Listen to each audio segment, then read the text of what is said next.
Well, if you haven't heard, there's this new report or study out that's saying that it looks like Christopher Columbus was Jewish.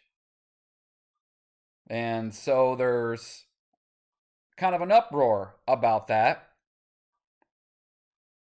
And what's really funny is that if you've watched my channel for any length of time, I tell you how I'm led by Mama, the Holy Spirit, God, whatever you want to call the other side that helps, heaven, whatever. I'm reading this National Standard History of the United States. I think I've done at least one video on it so far. I've almost got it finished. I've got a little bit more to go.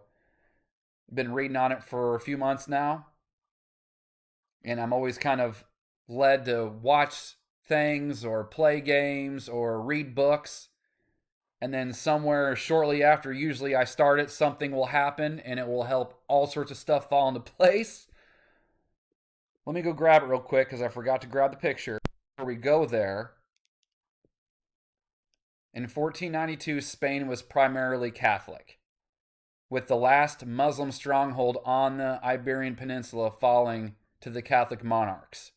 And the Muslims ruled for almost 800 years because the Muslims took over Europe for a long, long time and they're about to take it back over again.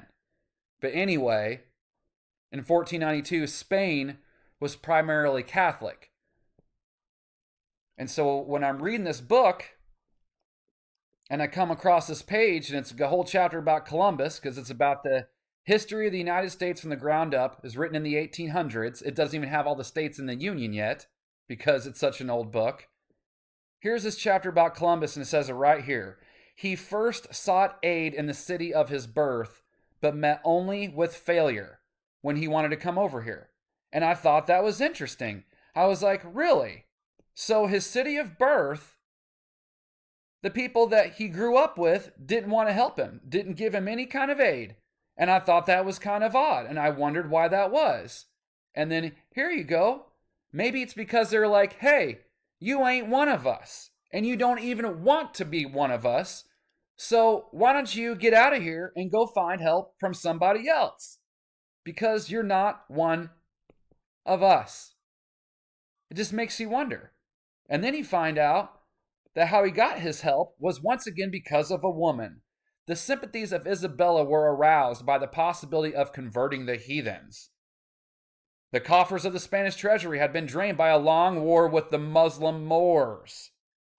Her religious enthusiasm had been deeply stirred by Columbus, and she offered to pledge her crown jewels to carry out his plans. So the dude never would have made it over here if it wasn't for a woman.